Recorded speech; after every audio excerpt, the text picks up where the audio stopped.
আপনারা সবাই অবগত আছেন গত 10/4/24 তারিখ সন্ধ্যা 6 ঘটিকার দিকে আমার কালকিনি থানা পুলিশ অফিসার গোপন সংবাদের ভিত্তিতে থানা এলাকায় আলামিন, বিখ্যাত মাদক ব্যবসায়ী আলামিন এবং রাশিদুলকে 5 পিস ইয়াবা সহ অ্যারেস্ট করে। ইয়াবা সহ অ্যারেস্ট করে হ্যান্ডকাপ তাকে পরিয়ে থানায় আনার পথে স্থানীয় লোকজনের সহায়তায় তাকে আলামিনকে এবং রাশিদুলকে হ্যান্ডকাপ সহ ছিনিয়ে নেয়। আমরা তাৎক্ষণিক হ্যান্ডকাপকে উদ্ধার করতে পেরেছি, কিন্তু আলামিন এবং রাশিদুল তারা পলাতক ছিল। এ বিষয়ে কালকিনি থানায় পুলিশ অ্যাসল্ট সহ বিস্ফোরক আইনে এবং মাদক মামলায় দুটি মামলা হয়েছে। আমরা সেই মামলার প্রেক্ষিতে বিভিন্ন গোয়েন্দা নজরদারি এবং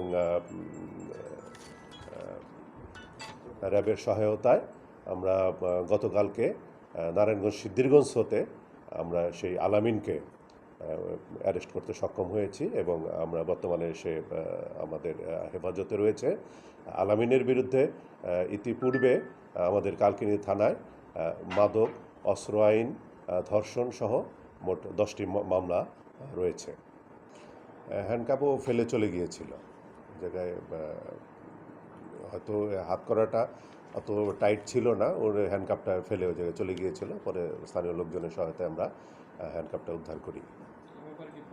এই মামলায় মোট 27 জন যারা মব সৃষ্টি করে আসামিকে ছিনতাই করে নিয়েছে, তাদের মধ্যে আমরা 27 জনকে ভিডিও ফুটেজ থেকে শনাক্ত করতে পেরেছি এবং তারা এজাহারভুক্ত আসামি। এর মধ্যে আমরা টোটাল 8 জনকে আমরা অ্যারেস্ট করতে সক্ষম হয়েছে এ পর্যন্ত।